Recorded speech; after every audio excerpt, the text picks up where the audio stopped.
This is Lab Medicine Rounds, a curated podcast for physicians, laboratory professionals, and students. I'm your host, Justin Kreuter, a transfusion medicine pathologist, assistant professor of laboratory medicine pathology at Mayo Clinic.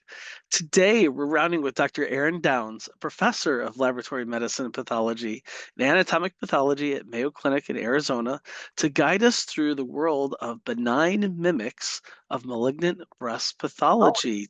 Thanks for joining us today, Dr. Downs. Thanks so much for the invitation to be here. So I want to maybe kick off our conversation with, why is it important to appreciate mimics in breast pathology? Sure. So, a lot of the times we're making a diagnosis based on a core needle biopsy, and this is oftentimes the patients lead off into how they are going to be treated in the future. So, if we're talking about something that's benign, this may mean, that their follow-up may just be watchful waiting or, additional imaging. If it's something that's malignant, it may mean they're going to go to the operating room and have a big procedure. They may need chemotherapy or even radiation. So we really want to make sure that we are appropriately classifying these lesions so that future treatment can really be appropriate. Right. So it sounds like there are a lot of different directions that things can go, and I'm impressed to think about these. You were saying, it's a needle biopsy, so it's really kind of a minimal tissue that you're getting to kind of evaluate the pathology in a needle. Correct. It is. So I think it's important to remember that, we're dealing with a small sample of a larger lesion. A lot of times, though, these are fairly representative of what is going on. There are times when I would say the majority of the time, we are actually able to render a diagnosis and then, treatment goes forward. There are times, though, when it's probably best serving the patient to leave a diagnosis as somewhat ambiguous and admit that some of these lesions we just need to look at more tissue. So, we try really hard to get to a diagnosis, but I think, there's also some uncertainty, and uncertainty is something that you have to, I think, get comfortable with pathology. I think that's something I'd like to highlight for our student listeners, because sometimes we have people apply for residency in pathology, and sometimes it's with the perception that things are black and white in pathology. And I think you're highlighting that, hey, this is clinical medicine too. There are challenges. So maybe can you kind of share a couple of examples of where you can have mimics, maybe in either direction in breast pathology? Sure. So there are a couple of lesions that I kind of hold in my mind to be aware of. And, something like organizing fat necrosis, totally benign process that we see frequently in the breast, can happen after an injury, can happen after prior surgery or prior biopsy. So we see organizing fat necrosis, right? That's benign lesion. The mimic of that is malignant is something called an invasive carcinoma with histiocytoid features. Fat necrosis has a lot of histiocytes, as the name implies. Invasive carcinoma with histiocytoid features looks like histiocytes, and they can be really bland and really tricky. So, I think something I learned during residency was kind of this whole concept of a triple test in breast pathology, where the imaging has to match the clinical, and it also has to match the pathology. So if one of those is not adding up, beware and really think about, gee, is this really fat necrosis? And does this patient have a reason to have fat necrosis? Or maybe should I put a cytokeratin stain on this and make sure I'm not missing something that's a So little sneaky here? for our listeners that may not be familiar and kind of have experienced breast sign-out pathology, could you elaborate about that idea of this triple test, about, how often, or, how do you um, how does that conversation happen between what the imaging looks like, what the Mhm. pathology is showing, what the clinical, how is that navigated in clinical medicine as an example? So I can think of examples when maybe the imaging says, I've got these really worrisome microcalcifications, and you are, cutting into a tissue block and you see, well, there's a couple microcalcifications there, but I don't have any real epithelial changes associated with these microcalcifications. It's really important to go and look and correspond with, the specimen image. So when the radiologist takes this biopsy for microcalcifications, they actually image those cores that they take, and you get an idea of how many microcalcifications are there. And then when you look under the scope, you need to make sure that what you're seeing matches what was there. So, if you're not seeing many microcalcifications in comparison to the specimen image, it would really behoove you to go deeper into that block, that tissue block, and look at more levels and really make sure you've accounted for that.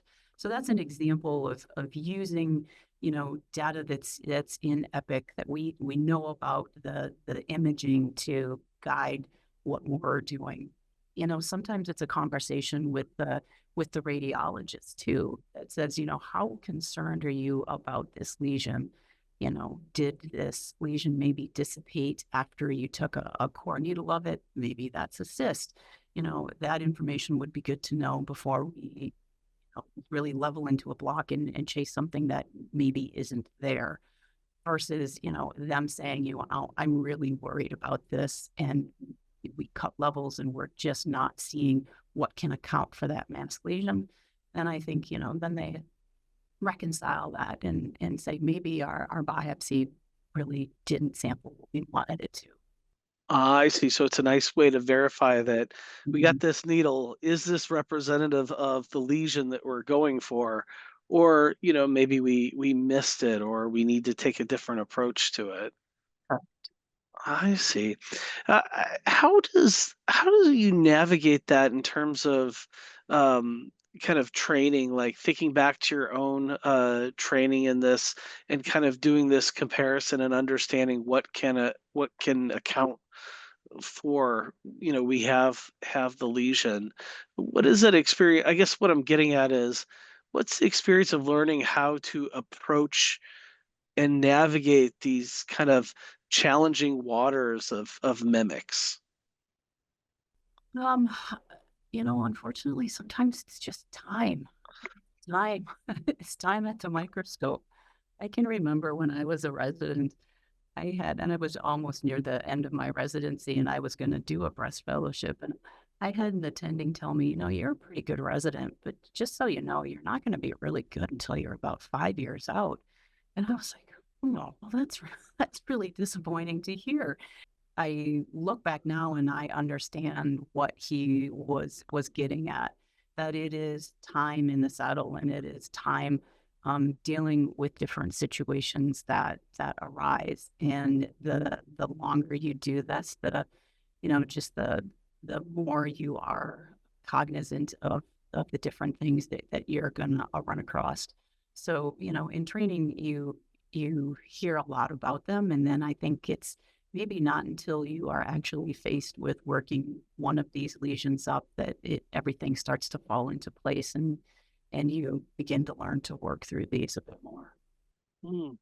So I've heard people sometimes talk about we don't learn from experience, but the idea we learn from reflecting on experience. And so I'm Mhm. curious, kind of, what's your approach of kind of capturing the learning when you come across one of these mimics and after you navigate it, are there certain ways you're kind of reflecting and thinking about the case? Uh, for example, maybe appreciating was there some nuanced piece of this that made this one different than others? How do you go about that? So I'm always appreciative of having clinical history. I think clinical history and knowing what has gone on with the patient is really important, and that can really save you from potentially going down, the wrong road. in breast pathology, sometimes we deal with metastatic lesions to the breast. And if you don't know that this patient had a history of an ovarian serous carcinoma, then you may misinterpret something that looks like micropapillary carcinoma as a breast primary. So it's knowing clinical history and having a heightened sense for, this looks micropapillary. Maybe I don't have any information on the patient. Maybe I should do a couple of immunostains and just make sure that what I'm really dealing with is a breast primary. I think another thing is use your colleagues. A lot of times you know, I may be going down a road on something and think I'm headed in the right direction. And, it's always good to phone a friend and show a case around and make sure that, these different sets of eyes and this different knowledge base that's there. It is, it's thinking, yeah, you're on the right page, or man, you got to do, you really need to do some other things with this case. I think for the maybe clinicians that are listening to this podcast, like to highlight your point out about uh, knowing the clinical history is really important. I think sometimes people feel like, well, we shouldn't tell the pathologist what's going on or what we're suspicious of because we want to have like an unbiased read, Right. right? But what would you say to them just to kind of underline and highlight your point on the clinical information is helpful? Yeah, pathology is not practiced in a vacuum.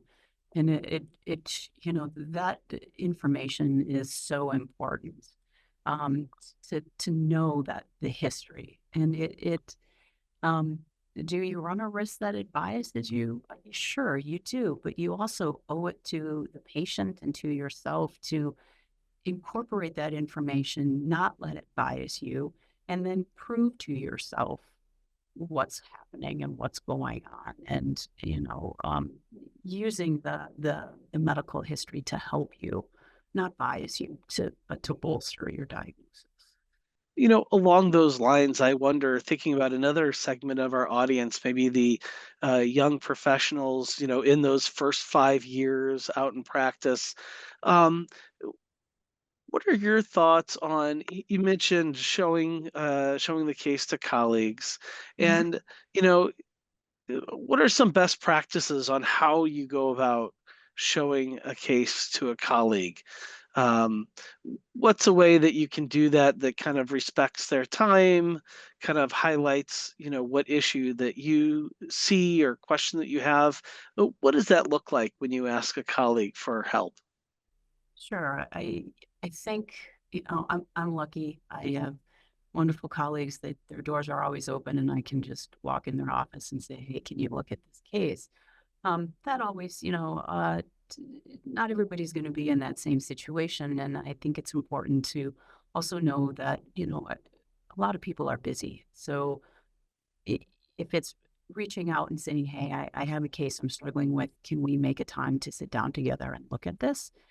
Being respectful of someone's time, being prepared with, here are the pertinent slides. Don't Mhm. show up with 2 trays of slides and say, please help me find the microinvasion in this, 50 trays of ductal carcinoma in situ. Have a good idea going in what your questions are, and show them the pertinent information or the pertinent slides, but also come with the pertinent information and the history that's relevant to the case too. Oh, it's wonderful, wise words for the audience. Maybe as a final question, I'm curious on, these as diagnostic challenges. Is this a situation where these mimics are kind of a static thing and we just need to kind of train to them and they're going to persist in being a diagnostic challenge? Or do you see, future, I don't know if it's immunostains or if it's AI technologies that may change, what we see as a mimic? Sure. I think that, just looking back since I've started, I can think of examples of cases that I would have signed out very descriptively at one point, like low-grade spindle cell neoplasm, right? And listed what the differential was. Could be a fibromatosis, the immunostains don't really support it, but maybe it's a low-grade fibromatosis like metaplastic carcinoma. Big difference in those two diagnoses, and the just with that as a specific example, the thinking about that has changed, and you can actually look for the typical molecular alteration in fibromatoses and use that to help you make that diagnosis. And then you are much more specific in what you are calling this low-grade spindle cell neoplasm. And I think you are doing a much better service to the clinicians and frankly to the patient as well. Because certainly the treatment of that lesion in particular has changed over time. So much like our diagnoses in that realm have changed somewhat over time because we have molecular data, so has the treatment of them. So I think molecular plays a big role. Certainly immunohistochemistry as new stains come on board plays a big role. And I would imagine, you mentioned AI, I would imagine that in the future, sure, I think AI will probably play a role as well. I think we're a ways from it, but I think we're not getting away from it. A wonderful world in pathology. Right.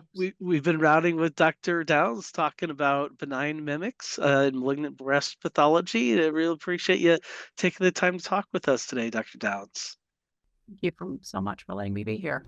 To all of our listeners, thank you for joining us today. We invite you to share your thoughts and suggestions by email to mcleducation@mayo.edu.